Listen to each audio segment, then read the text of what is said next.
Ok, salve ragazzi a tutti, ben arrivati sul Calice Nero. Oggi facciamo una bomba di intervista. Buonasera Maria Vanarca, oggi abbiamo i Benediction, ciao Porco Dio. Non perdiamo tempo, facciamo una presentazione appunto a verso i grandissimi, leggendari Benediction. Okay, guys, thanks for tuning in this episode, this special episode on Sunday. We are really honored to have Peter Ryu from Benediction, that I will call inside the program. So, ecco qua. Hello, Peter. How are you? And welcome to the college. Oh yeah, how you doing? How you doing, everyone? Nice to see you all.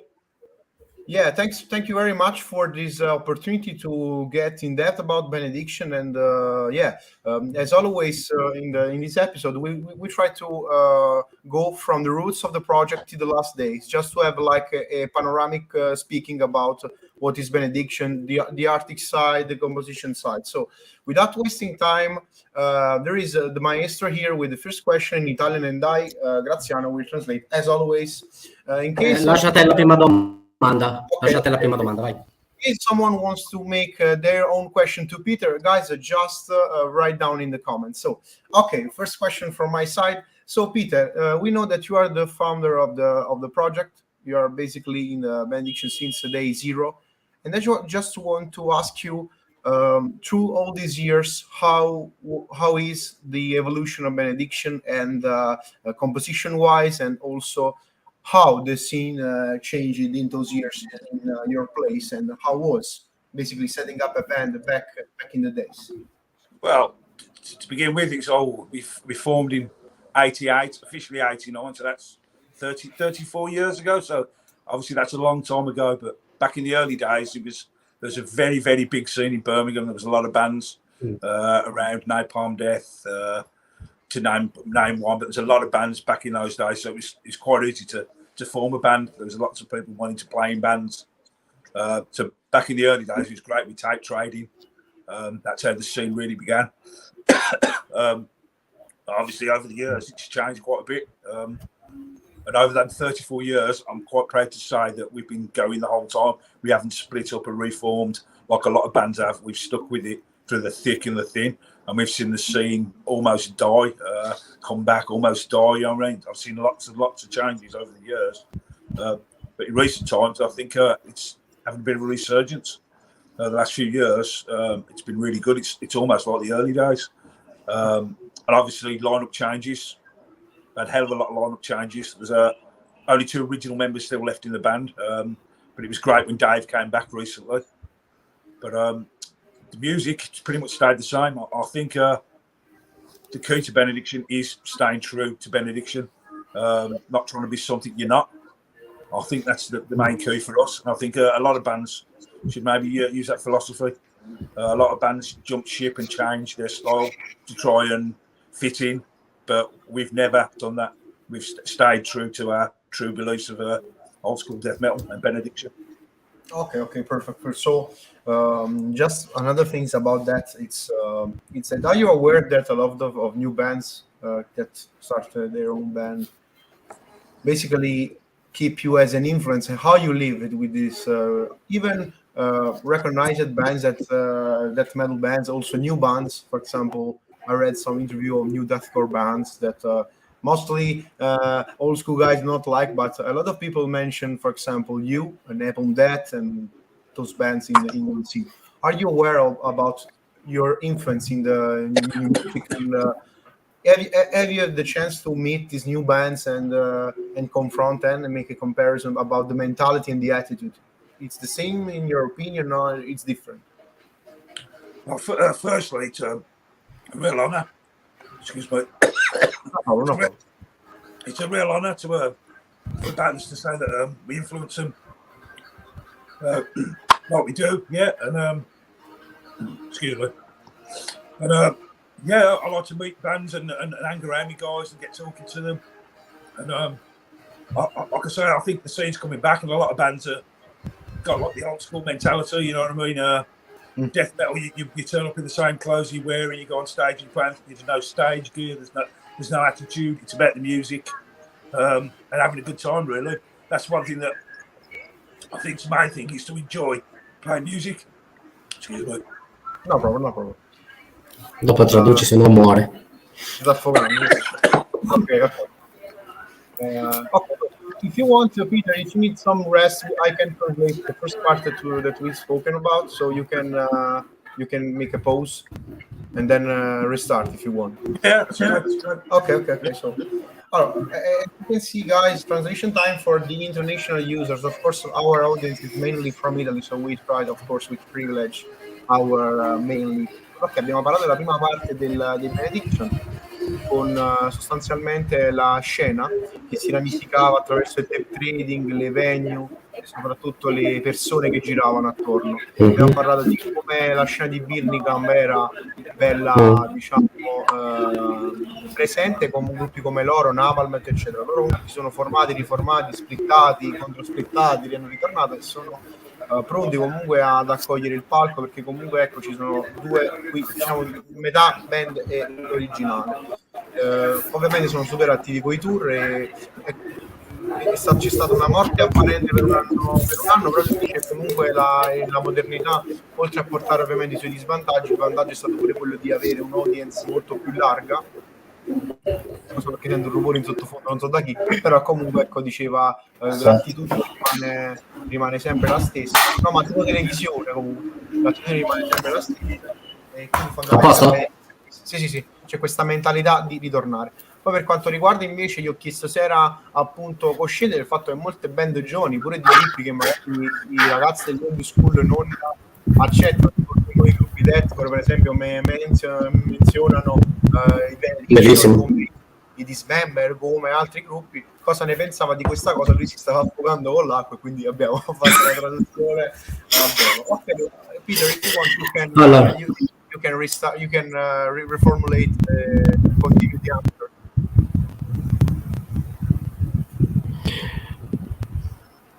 Ok, allora, vediamo un pochettino se c'è qualche piccolo problema, forse con l'audio. Peter? Peter? Yeah, hello. Okay. Can you hear us now? Yeah. Okay, we got a slight problem with the audio. If you want, you can continue to answer. If you want, in case you already said everything, we can jump to the next one. Okay, yeah, whatever, yeah, just carry on. Ok, vai, maestro, Ok. go with the next question. Quindi ce l'abbiamo recuperato, meno male. Se no rimanevamo senza interlocutore e facciamo un'intervista tra noi due. Allora, Peter, qual è il disco, quello che ti lascia ancora perplesso per la registrazione noti male, e allo stesso tempo qual è il disco che ti lascia inebriato a quanta cattiveria è riuscito a inoltrare in sede live? Domande semplici, Okay, corte. so the next question is about the recordings. And the camera of Maestro is broken, but no problem. Okay.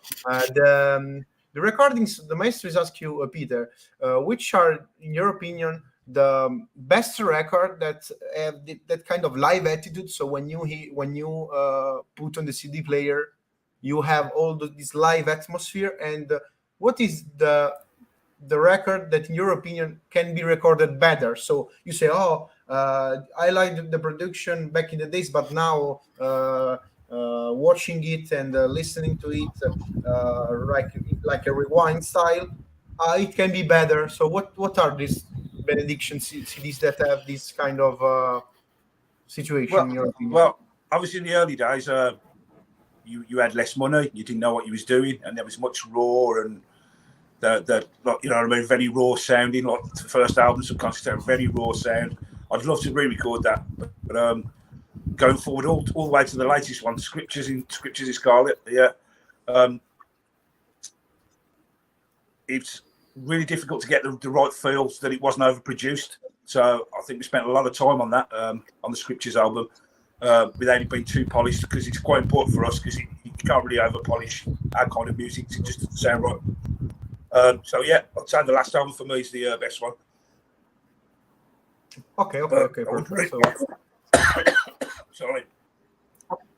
Okay, no problem. Ti vedo oscuro, ti vedo. Sì, sei un attimo fatto la telecamera, però faccio prima una domanda. Insomma, my side of the question is about the first full length, which is Subconscious Terror. So since you already said that back in the days things were more raw, more, let's say, organic, no? Because nowadays we got the digital. So even if you want to record with analog stuff, it's more like digital control, so via the DAW, the PC and stuff.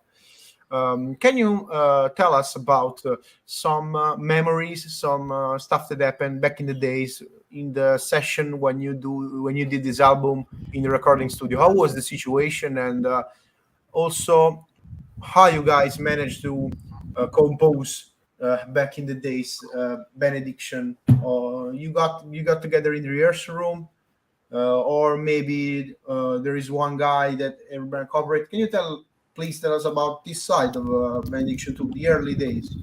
Yeah, definitely the early days. It's all done rehearsals. We pretty much rehearsed every day. We'd have a tape recorder in the corner, and we just record, and then just pick bits from rehearsal, and then just build songs like that all together in a room. And when we recorded Subconscious Terror, we got the record deal and everything. We only had enough songs for one side of the album, so we recorded one side of the album. Then we wrote the other song, the other half, straight in the rehearsal room. So recording, rehearsing. It was like really crazy times. But when you're young, that's what we wanted to do. Okay. Oggi giornata strana. Okay. So let's just keep some time to translate. By the way, okay. Ciao Fantomax. Ciao Fantomax, che Dio vi benedica, e soprattutto oggi il mio nome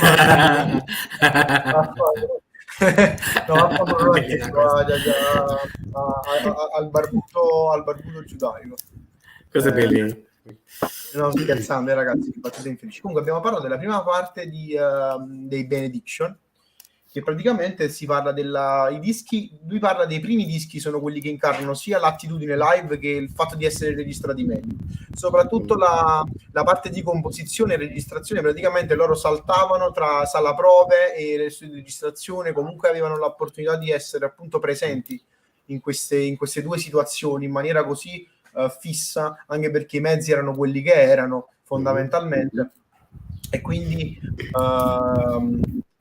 ecco, c'è stata questa prima parte dove c'era proprio, era più organico, più analogico.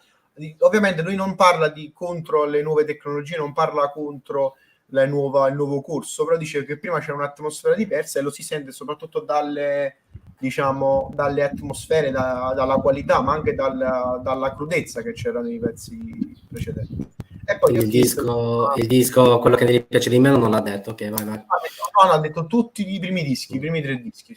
I primi 3 dischi rientrano in quella parte, in quella fase dove sono registrati però rendono bene live, insomma. Ok, grazie.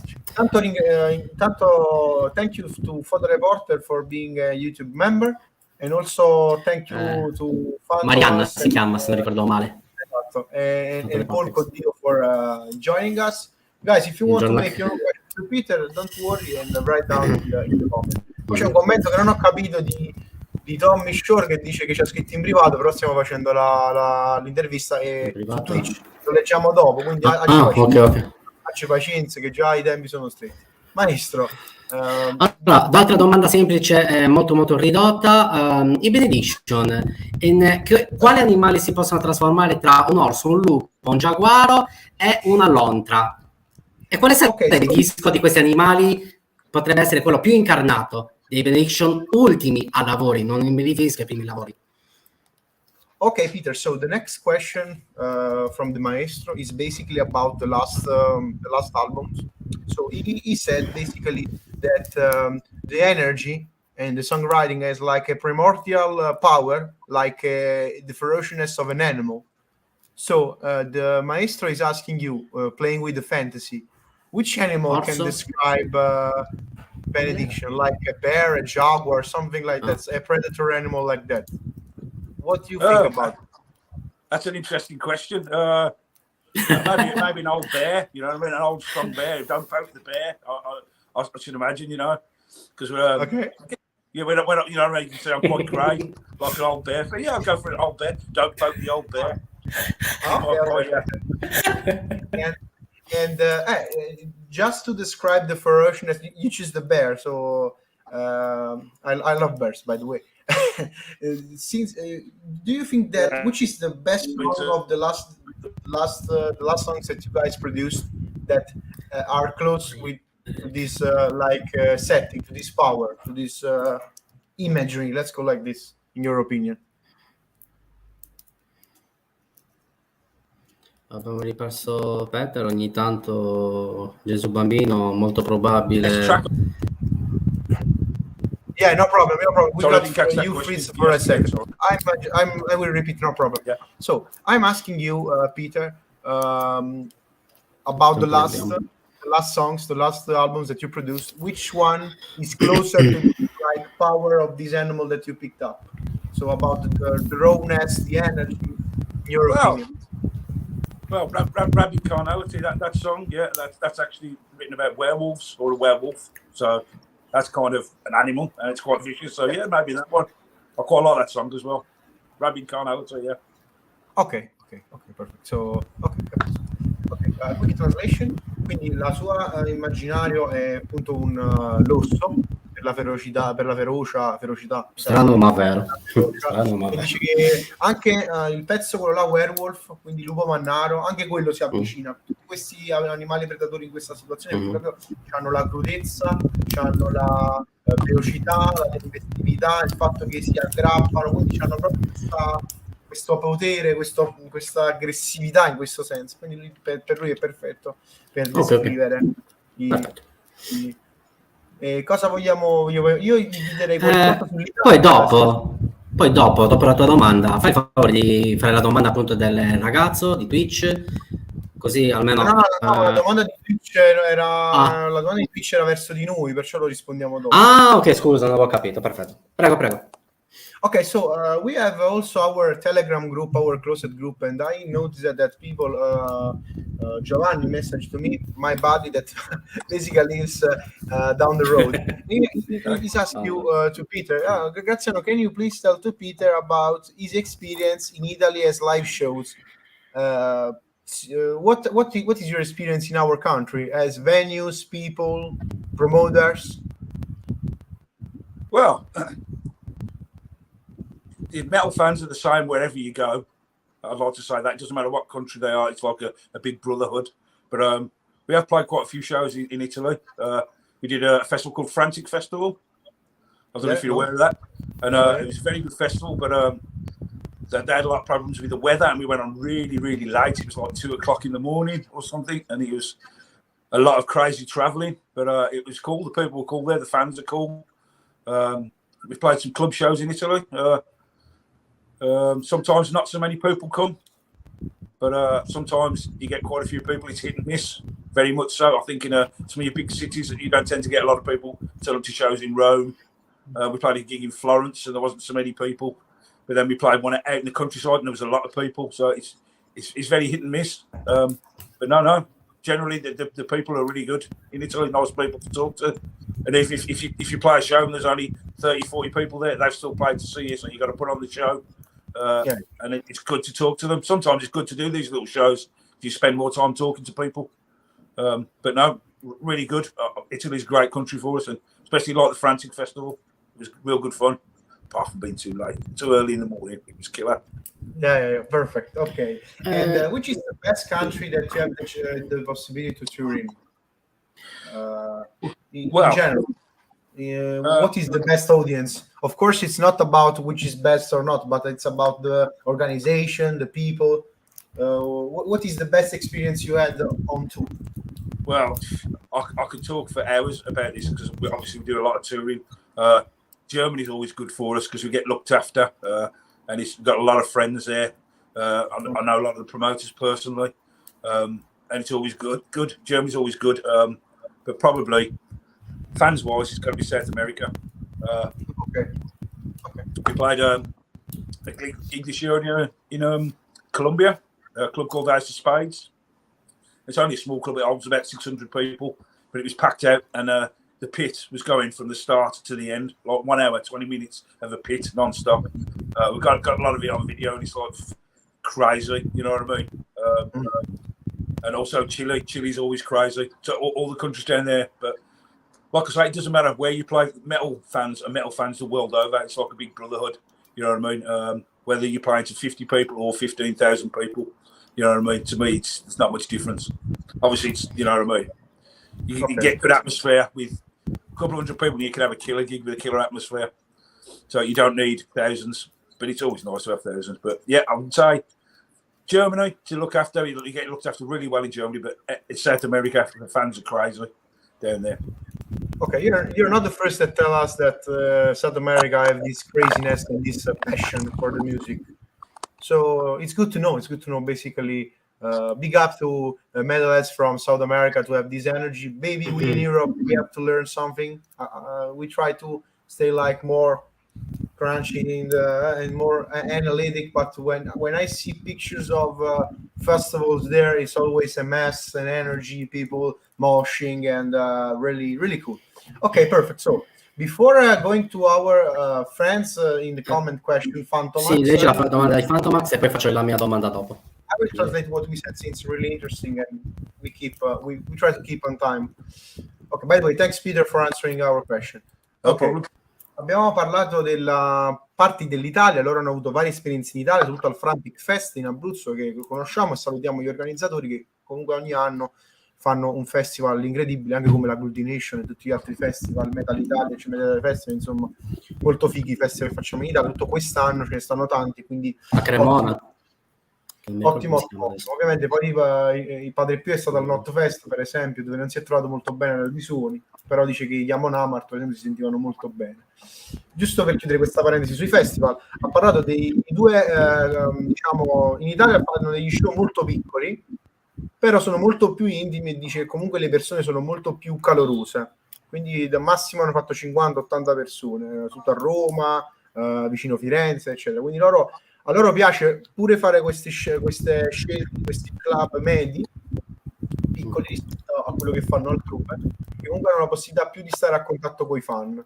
Dice loro comunque che ci sta una persona, 5 persone, 30 persone, 80 persone, 1000 persone, loro fanno sempre lo show come lo devono fare, perché in primis, a parte che rispettano chi ha comprato il biglietto e chi li va a vedere, ma soprattutto loro amano quello che fanno, e quindi giustamente, ovviamente più gente c'hai, più ti diverti, però comunque ecco, loro trattano questa cosa con rispetto, perché hanno rispetto per le persone, e questa è una cosa che fa loro onore.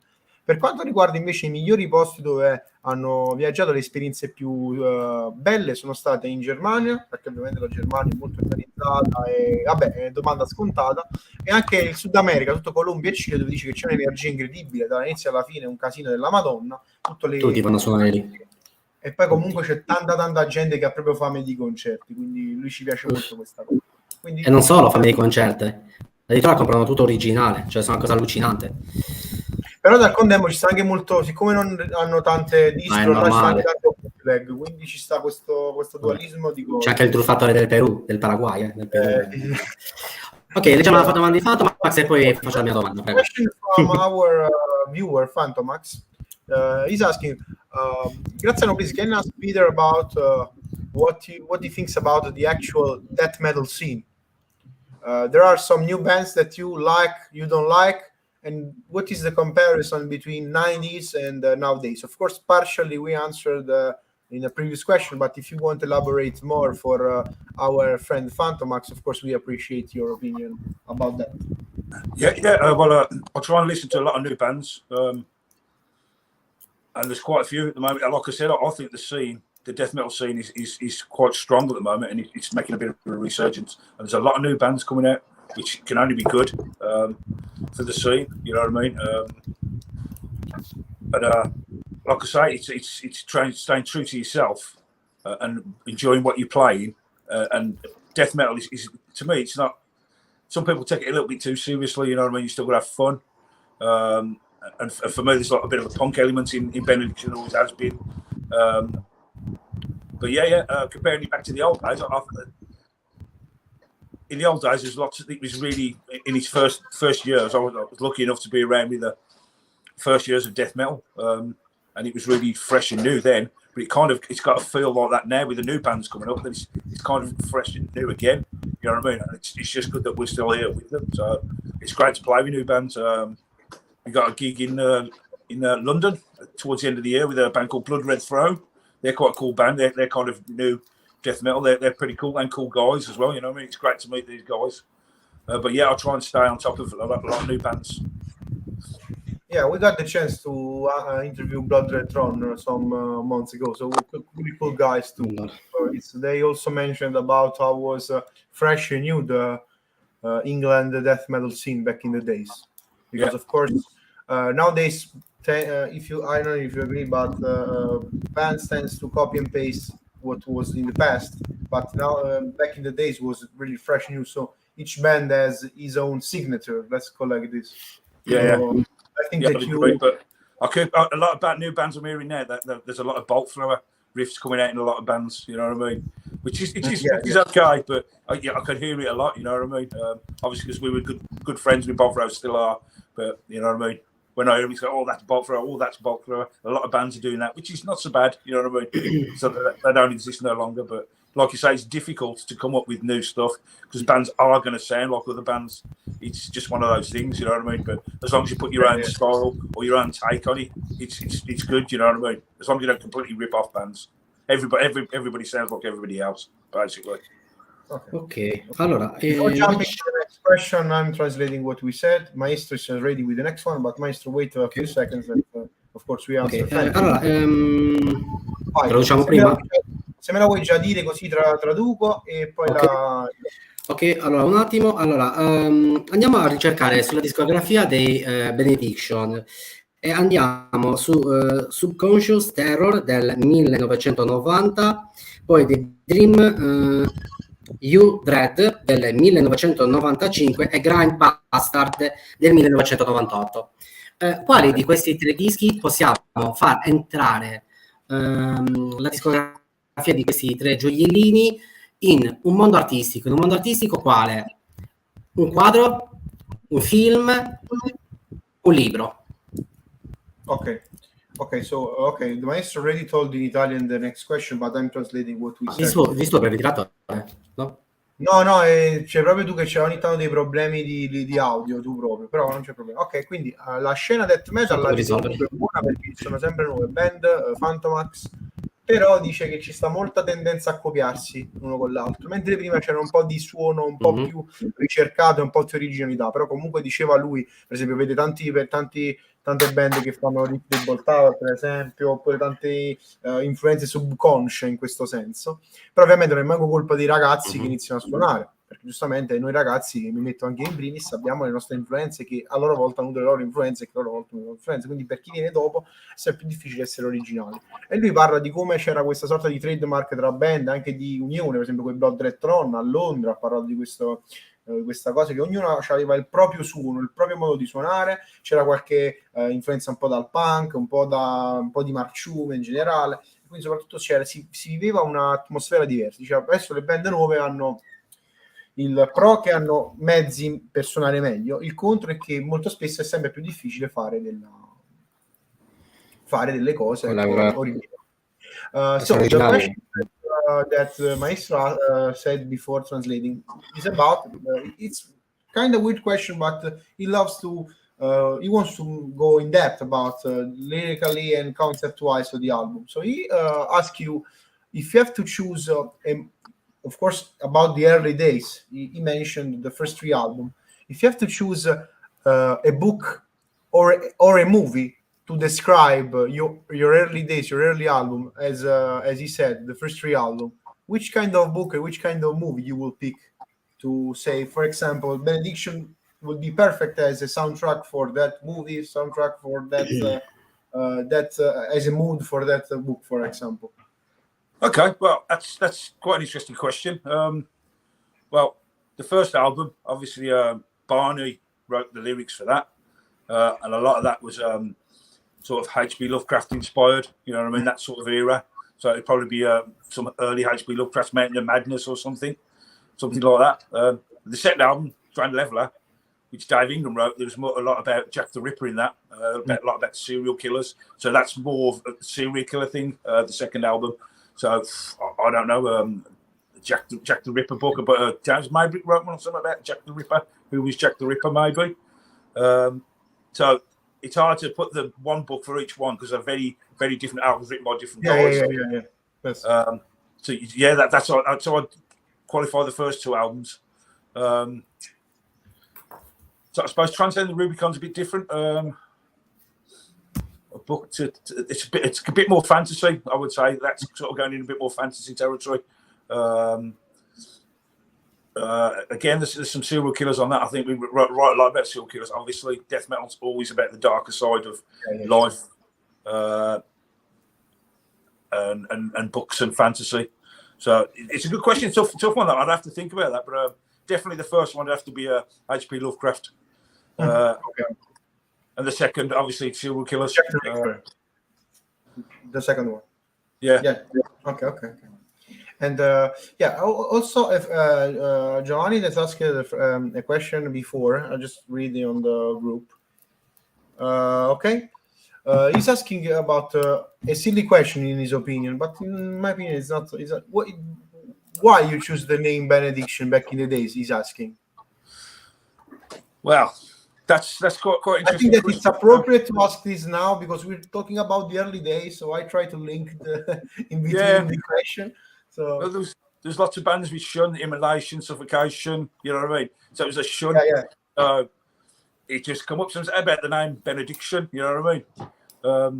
Okay, so it's just one of those things. Name just to be recognizable between. It's just come up with a good name. Let's come up with a good name, and obviously it's got religious connotations. You know what I mean? What the actual word benediction means is like your final rites, like a ceremony. So someone just came up with the name for, that's a good name, and it's a shun because at the time it was all shun. Obviously, you know what I mean. So it's just one of those things. There's no special reason. It just someone says about this for a name, and it stuck. You know what I mean? Okay, perfect. So big up to Giovanni to make this question. By the way, Giovanni, please show up on YouTube. It's better than message me in private. So it's a little bit a shy guy, by the way. Ok, quindi mi sono agganciato, maestro, una domanda del mio amico Giovanni che mi ha scritto su WhatsApp, che abita qua di fronte.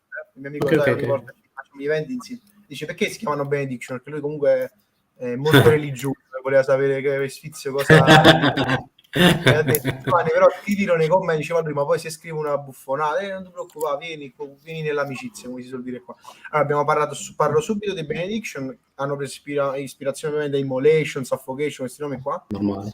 Ovviamente volevano dare il lato cerimoniale, profano della benedizione, quindi questo è il nome, giusto per dare in soldo. Per quanto riguarda invece i primi album, lui parla maggiormente dei primi due. A livello di libri, di arte, si gira intorno i primi album si girano intorno il primo soprattutto a Lovecraft.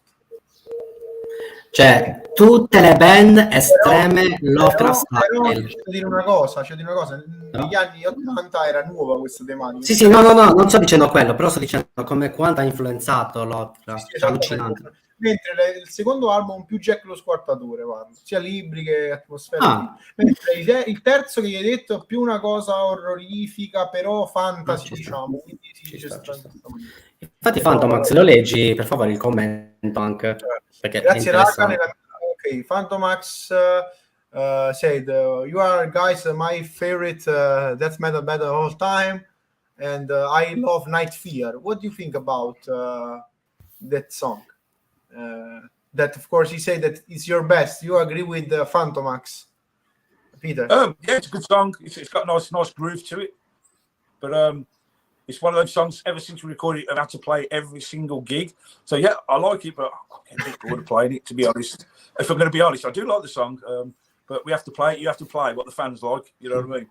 But yeah, it's got a good groove to it. It's a good song. It's got a nice groovy riff, and then it's got a nice fast bit. Nice drum patterns on it. So yeah, it's a good Benediction song, but we always have to play it. You know what I mean? But I don't get bored. Okay. Don't want to play it, but you have to play it. Yeah, one of my favorites from you guys also. By the way, Paul Codino, sono d'accordo con Paul. Sono molto d'accordo con Paul. He's making a statement in his opinion. In my opinion, Scripture is like the old school death metal holy grail of 90s. Even your last album have these vibes, he said. What do you think about having old school vibes in the 2020, in 2021 and 2023, for example? Being modern but looking back to the past. It's difficult to you guys to make this kind of setting and mood in the record, so it's something natural after all those years playing music. Well, firstly, when we sat down to write the music, me and Darren, the other guitar player, wrote all the music. We sat down and we had loads of songs. We had probably 2 hours worth, and we went, nah. We scrapped a lot and started again. And we thought about what we wanted to try and do, and that's what we wanted to try and do. Do an old school death metal album, the best that Benediction could be. So that's what we set out to do. And I think we achieved that by sticking to our roots, keeping it simple, keeping the groove, you know what I mean, and just playing music that we liked and enjoying it. For me, it's a big thing is about having fun. After all these 34 years, if you're not having fun doing it, then there's no point, you know what I mean? So, and then the timing with Dave coming back, the timing couldn't be better. And he got loads of really good lyrics, and it just clicked. Sometimes albums click, you know what I mean? You can spend years doing albums and they just don't feel right, they just don't work. This album just clicked. So the only thing now is to follow it up, but we're working on it. Oh, Okay. So, before jumping in the next one, as always, I'm translating, so I pause for Peter and more work for me jumping to a language to another. Ok, uno dei dischi più belli dell'epoca storica. Vabbè. Certo. Così lasciamo a Peter tranquillo. Pierre dice, ha voluto aggiungere una cosa, voglio dire che lui l'adora come pezzo, però diciamo c'è un amore e odio perché la deve suonare tutte le sere, tutte le volte, il loro cavallo di battaglia ovviamente, quindi diciamo c'è un amore e odio quando c'è il pezzo che devi suonare per forza, che non ti puoi da fare. Tipo per esempio, non lo so, pensate che ne so, i Dark Tranquilli che devono fare, che so, i primi pezzi, oppure Io penso i Verbo Nero in Sardegna, che suonavo sempre lo stesso disco, che rotto i coglioni. Sì, esatto. Quindi diciamo che c'è questo amore. Mentre per quanto riguarda questo disco, loro dicono che suonano quello che gli piace e hanno divertimento a farlo. Per esempio l'altro chitarrista aveva tanti pezzi che però non convincevano, quindi sono stati scartati. Dice: noi non è che matematicamente decidiamo di fare il disco old school, è che noi ci piace questa cosa qua, dobbiamo fare questa cosa qua, ci divertiamo a farla, e però componiamo tutti insieme, quindi c'è una situazione, diciamo, di scambio tra idee, no? Quindi fondamentalmente è questo quello che spinge loro. Quindi non è che vogliono fare un disco che suona alla vecchia maniera perché devono suonare per forza la vecchia maniera, sono loro che vogliono suonare così e decidono di suonare così, semplicemente. Ed è anche tornando indietro, scusa. No, sto leggendo, sto solamente mettendo che erano collegati uno all'altro, quindi li ho fatti vedere entrambi. E ringraziamo sia Paul che Fandomax per aver interagito con noi. Vai maestro, vai, non ti preoccupare. Grazie ragazzi, un abbraccio. La domanda che mi viene da porre è questa. Tornando indietro nel tempo, Peter, quanto era più semplice, più entusiasmante creare arte e musica rispetto ai tempi odierni? Perché ai tempi odierni YouTube, Spotify, Bandcamp, SoundCloud, hai tutta la musica lì e poi puoi scegliere quale disco puoi comprare, quale disco non puoi comprare, attraverso anche la cover, che la cover è molto importante. Invece prima le cover vi erano delle cover, allora quanto non all'altezza, tipo Cannibal Corpse, non per criticare il gruppo, perché il gruppo è veramente stratosferico, però le cover non convincevano. E poi questo scambio di tape, CD, quanto era figo quel tempo. Okay, so linked to the Paul's question about the old school days, the old school attitude. So the maestro is asking you about the version of the music and how it's changing through the years. And he's asking if you can recall also for the younger audience that are watching the program, how was interesting to do the tape trading, reading the zines, and also discovering bands only by the artwork. The maestro made an example about his experience with, for example, Cannibal Corpse, that he does not like the cover in the first place, but he had the chance to listen the album via tape trading back in the days, and he discovered an amazing band, for example. So what are your comparison and your opinion about how was the creativity and the fruition of the music back when you started playing? Well, back in the day, for me, I don't know if you realise that Benediction don't do any blast beats. Yeah, back in the day, death metal bands didn't do blast beats. Yeah. Beats was grindcore bands, so that was grindcore. Death metal didn't do blast beats. So in a way, it's evolved. Bands like Cannibal Corpse, they do a hell of a lot of blast beats. It's not for me. I you know what I mean? I've got respect for the band, but for me, that's not death metal. That's not true death metal. But going back in the day, it was great. You'd tape trade with people, and you'd finally meet them. They'd be like friends. Like you'd have metal friends from across the ocean or whatever, and you used to trade T-shirts and it used to be rehearsal tapes. Like I said, we used to go to rehearsal. We used an old tape recorder in the corner. You just push play, and you just record like an hour rehearsal, and you'd be doing those as tapes as well. So it wasn't just like demos; it was also like live recordings. There's lots of live recordings. So we just recorded this song in a rehearsal room, and you send it to your mate, and you know what I mean. It was just really good back in the day. But then all the bands started getting signed, and it kind of changed a little bit. It's a shame that part of the scene died. You know what I mean? But it has to evolve. But those are probably my fondest memories doing that. Recording rehearsals and sending them to your mates, and they'd do the same. And we got this new T-shirt, and you know what I mean. But a lot of it is imagery as well for the newer bands.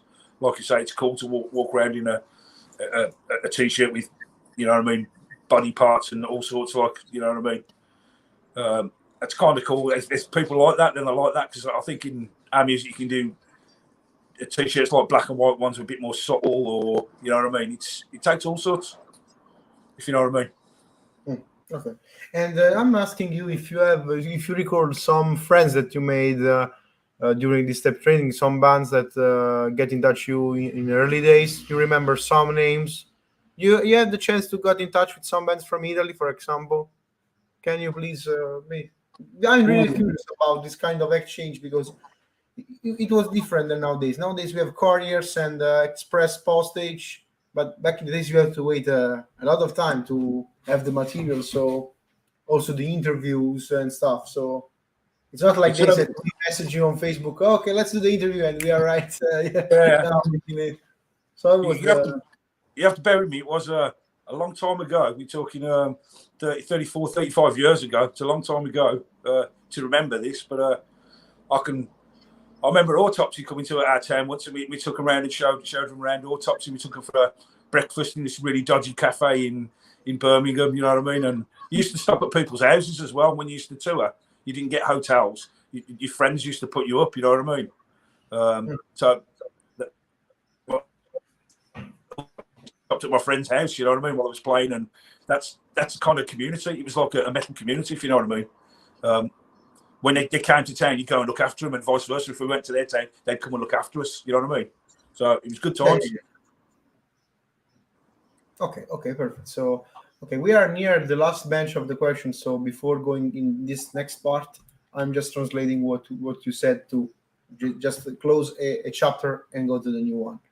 Ok, praticamente abbiamo parlato siamo andati un poco, in realtà ne abbiamo anche accennato all'inizio dell'intervista, ma siamo andati un po' a ritroso del come si fruiva la musica negli anni 90, e quindi il tape trading, gli scambi. Dice che quelle che girarono erano tante cassette, soprattutto live recording, prove, concerti registrati anche alla bene e meglio, ma che comunque circolavano parecchio. C'era più un senso di comunità e di appartenenza. Dice tanto è vero che ci si faceva anche la distinzione tra il vero death metal, che era senza blast beat, e il grind, che c'erano i blast beat. Dice, quindi Cannibal Corpse, per esempio, già erano visti come una sorta di band, diciamo, tra virgolette, a mezza botta, perché facevano i blast beat, però facevano death metal, un po' come vengono viste le band nuove che mischiano tanti generi, che vengono prese un po' di mira, diciamo, dalle parti, diciamo, puriste, no? Quindi ed è strano a dirsi, perché comunque loro sono tra i pionieri in questo senso. Poi si parlava del tape trading, le interviste che arrivavano tramite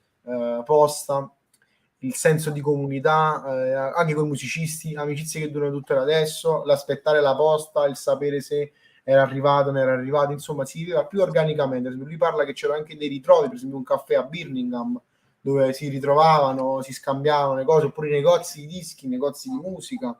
C'era proprio un distretto dove andavano e si scambiavano il materiale, organizzavano gli show, facevano i flyer, insomma era tutto un altro mondo, e soprattutto poi ricevevi il feedback diretto e magari delle notizie in anteprima quando vedevi i gruppi che andavano avanti, firmavano per le etichette, diciamo che davano anche una mano a uscire da questo circolo, però in realtà c'era sia tanta musica, tanti musicisti, ma soprattutto tanti fan che erano proprio appassionati, perché prima per essere metal dovevi fare il militante. In che senso? Dovevi andare, trovare i dischi, cercare, dovevi tu interessare. Di solito c'era l'amico che ti passava i dischi, oppure dovevi farti una cultura musicale da solo, e si doveva investire tanto sia in strumentazione sia in dischi, e quindi era tutto un altro mondo che lui ricorda con tanta gioia e tanto affetto, perché comunque tutte le amicizie che ha fatto, e ha nominato pure alcuni musicisti che non ho capito bene, però insomma poi sottotitoli domani potete riacchiapparli, tanti musicisti che comunque in ogni caso sono diventati amici tuttora. Quindi lui parla proprio di un forte legame, un senso di comunità più organica e più vicina alle necessità. Mo' è tutto un po' più virtuale, un po' sfilacciato anche, diciamo che sarebbe bello avere l'attitudine degli anni 90, secondo me, con i mezzi di oggi. Impossibile. E lo so che è impossibile, parlando utopicamente, penso che perché andrebbe a rompere quelle aureola, diciamo. Però sai, se negli anni 90 avessero i mezzi che avevamo oggi, sicuramente era meglio, insomma. Quindi secondo me prendere il meglio dei due mondi, senza dire prima era meglio, adesso è peggio, adesso è meglio, prima era peggio. Ovviamente prima era così, adesso è cosa. L'unica cosa che posso difendere della modernità è che c'è una democraticizzazione della musica. Prima, se non andavi a spendere 1.000 euro in studio, non suonavi bene. Certo. Invece adesso, ecco, pure il gruppo dalla Sudafrica o dall'Irlanda, dall'Iran può suonare. Invece negli anni 90 c'era questo scambio di tape, di vinili, eccetera. E poi per esempio tanti gruppi italiani tipo Electrocution, faccio un esempio, potevano fare di più, però sono stati penalizzati Certo. dal fatto che in Italia nessuno ha capito mai un cazzo di produzione metal.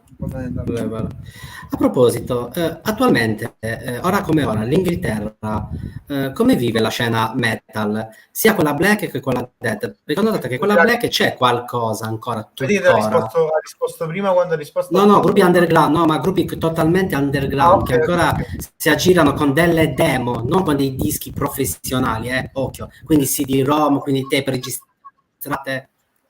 Maestro, sei d'accordo se faccio questa domanda e poi dopo la risposta ti facciamo l'ultima domanda del calcio, perché siamo a meno 5 minuti. Dai, ok, va bene. Sì, va bene, ok. Ok, so the Tanto last digli che question. poi faremo la seconda parte e come finisci faremo la seconda parte così la faremo con tutta la tranquillità del mondo. Okay, so first of all, Peter, thank you for your time. We got the last two questions for you. By the way, if you are, if you liked the way, and we hope that you liked the question, we'd like to bring you again in the future to make like a part 2, so we can cover the second part for sure. of this journey. Let's go like this. Thank you. And basically, the maestro linked to the past question. He's asking you if you have the chance to follow the underground scene, the English underground scene, the modern death metal underground scene. If you have some names to suggest, or if you what you like, what you don't like, something about the new music, because we got also in our program that people is sending us a lot of demos, a lot of promo stuff to be interviewed or be featured in our channel. We noticed that the quality of the recording is higher and higher. So even if people call like demos, they have like finished products. So it's more like democratic, no?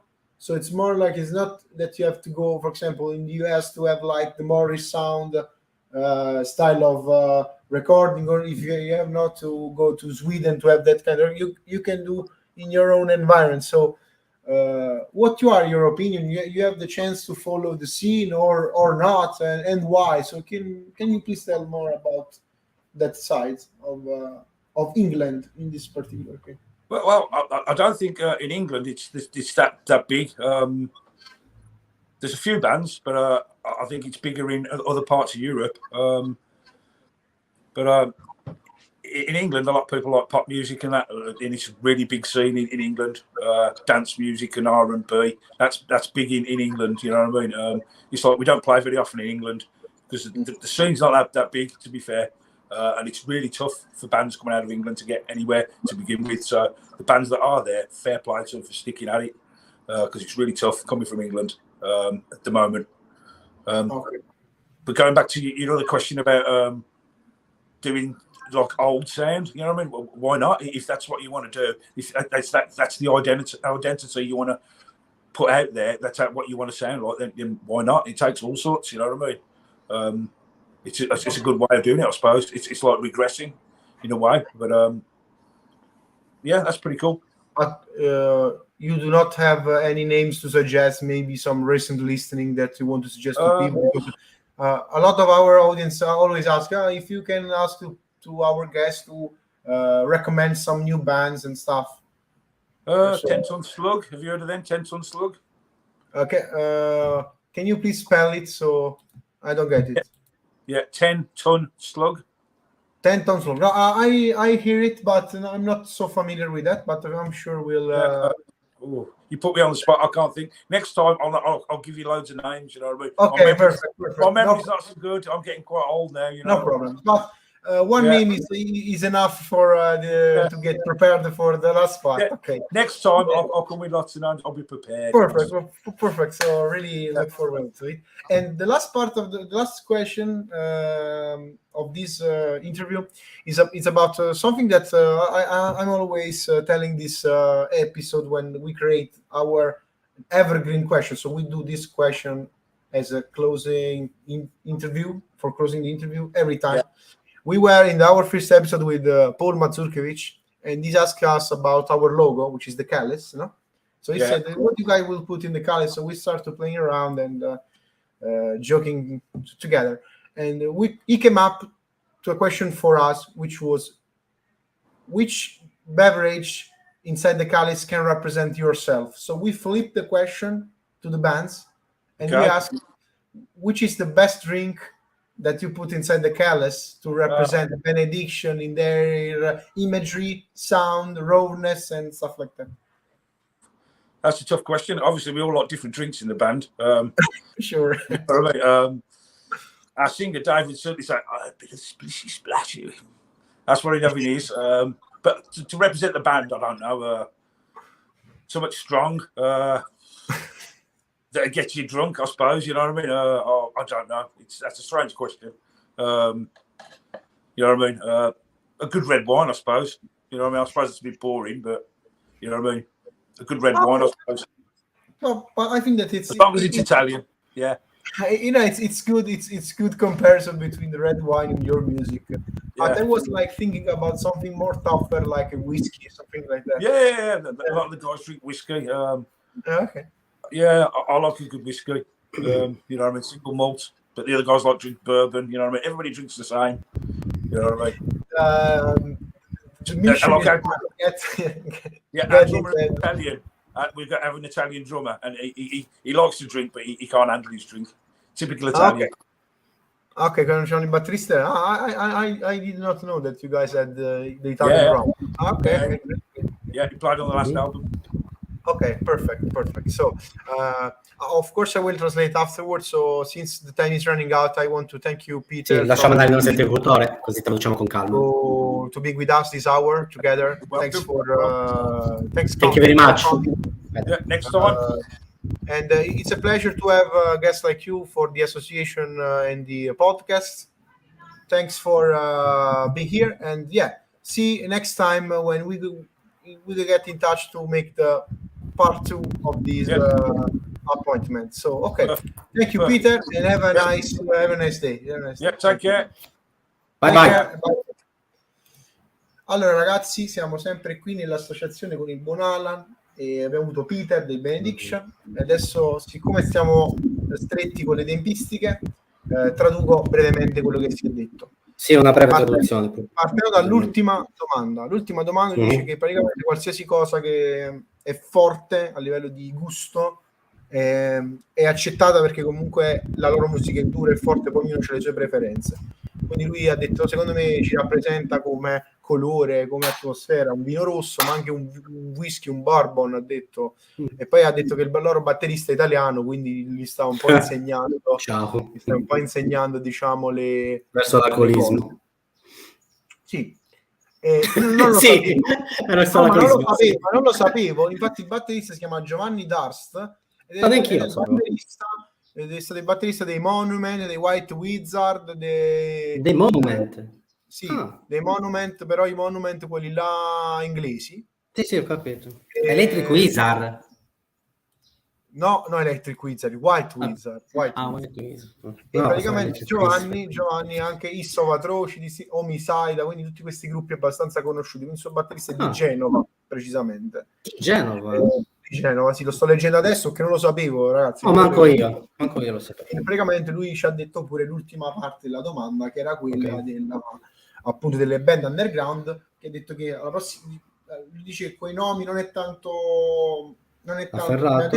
Non mi ricordo, però ha detto che poi la prossima volta ci dà tutta una lista di nomi di nuove band che secondo lui vanno, diciamo, ascoltate. Però dice che l'attitudine gli interessa maggiormente, l'attitudine, l'organicità, il messaggio che hanno i gruppi. Quindi fondamentalmente lui non interessa tanto da dove vengono, ma quello che dicono. Poi ha detto una cosa che mi ha lasciato un po' perplesso, cioè che in Inghilterra dice che la scena metal è praticamente quasi morta e vincono le scene R&B, techno, dance. Io vedo invece che ci sono alcuni nomi, io non capisco. Forse parla rispetto al mainstream, dice rispetto al mainstream, ma quello è ovvio. Poi dice che pure i club sono dimezzati a livello di spazi. Prima club che facevano metal, adesso fanno dance, R&B, techno, pop. Solo che lì poi parliamo con Clobber Records e ci dicono che i club ci sono. Ma anche la CI, ad esempio, è no profit lì rispetto all'Italia, in Svizzera, completamente è totalmente diversa anche la CI, quindi anche quello è un punto di vantaggio. Però per esempio ci sono degli stati particolari, tipo la Francia, dove loro privilegiano chi canta in lingua madre, per esempio, magari se riusciamo ad avere un gruppo francese possiamo parlare di questo. No, non ho capito. Scusa, per ripetere, non ho capito. Per esempio in Francia, che se tu canti in lingua madre ti danno, sei più diciamo avvantaggiato, sovvenzionato, sponsorizzato, perché infatti per esempio i Celeste cantano in francese maggiormente. Sì, ma molti gruppi francesi. Ah, ecco adesso. Però mi sembra strano che...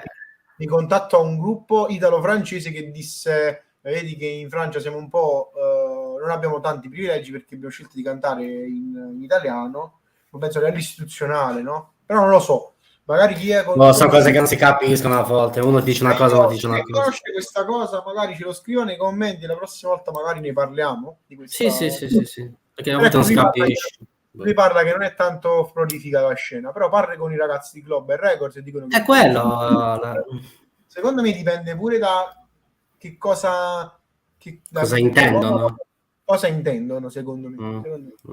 Però abbiamo avuto Peter che gli è piaciuto molto l'intervista, ci ha ringraziato e vuole fare la seconda parte a breve. Mischino lo stavamo per perdere, però cazzo all'inizio. Praticamente da quanto ho capito stava pigliando delle medicine, quindi ogni tanto tossiva. Era messo male, infatti ha fatto l'intervista, stava cercando di far intervistare Deviant, l'altro musicista, però non ce l'ha fatta a convincere, quello non so dove è andato in Africa, quindi l'ha fatta lui, per quello. Per ringraziare la professionalità di Benediction che nonostante non stesse poco bene ha voluto passare questa oretta con noi. Ma anche Johnny Kelly che è appena tornato dal tour e poi ha fatto l'intervista. Esatto. Quindi veramente grazie a tutte queste persone. Maestro, io penso che il tempo a nostra disposizione sia chiuso. No, vabbè, però ti voglio ricordare che mi pare che alle 17 ci sta un c'è la video review degli Acnefias che abbiamo avuto nel canale. Ragazzi, mi raccomando, 17 anche io mi collegherò come spettatore. Sì, io morirò sotto. Questa nuova rubrica che io morirò. Seguite gli short di Nigredo Records che sono interessanti, ci saranno altre chicche, ci sono anche situazioni live, quindi esatto. I video live che ci arrivano sul gruppo Telegram li mettiamo e anche i saluti da parte di anche se avete una band, un gruppo, mandateci un minuto di saluto dove ci dite ciao, sono X del gruppo X, è tutto gratis, ragazzi. Vediamo il Calice Nero e ci mettete anche il pezzo, non come fanno alcuni che salutano solo, metteteci anche il vostro pezzo in un minuto di video e li postiamo, perché vogliamo fare è tutto gratis, un dualismo tra i contenuti short che io posso gestire praticamente a volo, perché lo sa il maestro, in questo periodo sto un po' incasinato, però come vede sto pubblicando su quello anche giornalmente. Poi ritorneranno i contenuti delle recensioni dei dischi short sempre, in modo tale che diamo sia seguito a quello che diciamo nelle recensioni, che magari lunghe, ma anche dischi nuovi o dischi più famosi, non underground. Insomma, facciamo una piccola rubrica che si chiama il Calice Nero in un minuto, andatevela a vedere. Poi ci stanno i video live e i video promo, quindi se avete un gruppo, una band o una band di amici, tutto mandateci su Telegram, sulla mail, eccetera, tranquillamente. Noi pubblichiamo tutto, cioè non c'è problema, pubblichiamo tutto, diamo spazio a tutte le band tranquillamente. Quindi vi ringraziamo di cuore per il tempo, ringrazio il cattivo maestro per avermi fatto fare questo appuntamento con un gruppo molto bello che a me piace tanto, che sono i Benediction. E non è finita qua, non dico altro. Ovviamente il maestro si sta impegnando a fare, non so, dirette quasi giornaliere, quindi una scorpacciata del Calice Nero, e poi a settembre avrà piccola situazione che dovrà risolvere, però che palle, però sarà in diretta lo stesso, ma frega un cazzo, ci sarà sempre le dirette, questo le fa la battuta, però no, ma guarda che ad esempio Enrico Mazzone, il collaboratore, è all'ospedale, farà la diretta all'ospedale, non sto scherzando. Intanto salutiamo Enrico veramente di cuore, perché si sta operando e quindi vabbè. Il problema è solo coordinarsi. Una volta che si è coordinato si fa tutto. Salutiamo ovviamente i nostri abbonati al canale, Francesca, aspetta, Giampa e Foto Reporter X. Ok, voglio giusto fare un piccolo appellino a tutti quanti. Allora, praticamente ragazzi, Google come funziona? C'è una certa soglia limite, ok?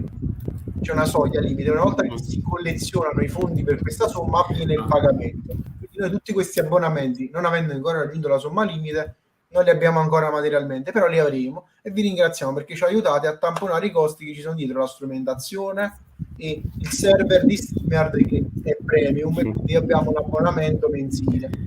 Anche voglio ringraziare Mariano, Francesca e tutte le persone, Walter dei Calvari, Sergio San dei Cinerarium, Lucifer Stigmata, per averci diciamo supportato, e siamo anche fieri di dire che l'edizione in Jewel Case di Lucifer Stigmata è uscita sotto l'arte produce della nostra etichetta della nostra associazione Volt Lab, e abbiamo fatto questa piccola tiratura limitata di 200 copie del loro EP che sta riscuotendo abbastanza successo. Se lo volete contattate la band, perché noi come arte produce abbiamo preferito dare le copie alla band in modo tale che la band potesse rientrare poi coi costi. Quindi ringraziamo Walter, e ciao Walter, ciao Sergio.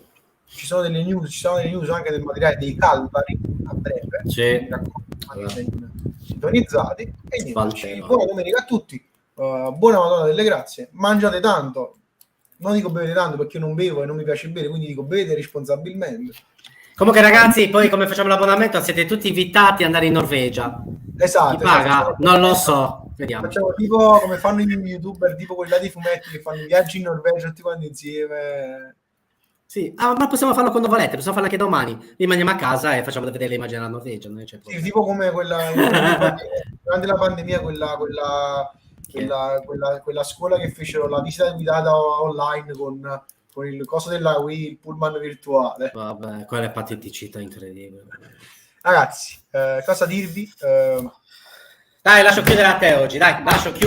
Oggi. Lo posso dire, merchandising, www.voltlab.it, trovate il merchandising del Calice Nero con il logo nostro, il logo di Christoph e tutto il materiale artistico che viene prodotto nell'associazione, quindi tutti i design fatti dai vari associati li mettiamo lì, spedizione inclusa con il prezzo, spedizione con il corriere che arriva in poco tempo, tracciate tutto, nel prezzo già incluso, quindi poi disponibili patch, disponibile bandiera del Calice Nero, tazze contro tazze, infradito contro cazzi, esatto.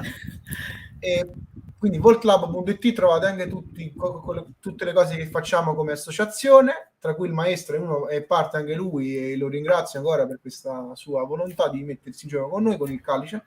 Detto ciò, scrivo io, sono emozionato. Dai, tu devi chiudere oggi, vai! Aspetta, com'era? La morte viene della Sacro 000, che anche quanto in manca il maestro 000, e dall'associazione è tutto. Grande spettacolo si fermerà mai se dimenticato. Aspetta, il grande spettacolo non si fermerà mai, ragione, sono un po' ruggito. Vabbè, aspetta, facciamo che non è successo niente e rivediamo da capo. Allora, vi ricordiamo il merchandising sul sito voltlab.it. Sì. Vabbè. Ok, il Sacro Croce 000, la morte vi renderà liberi e lo spettacolo non si fermerà mai. Orwada Graziano e Alan da Napoli, Cagliari, da Gesù Cristo e la Madonna. Buonasera a tutti, buona domenica e ci vediamo nella prossima puntata dove il video qui. Ciao a tutti.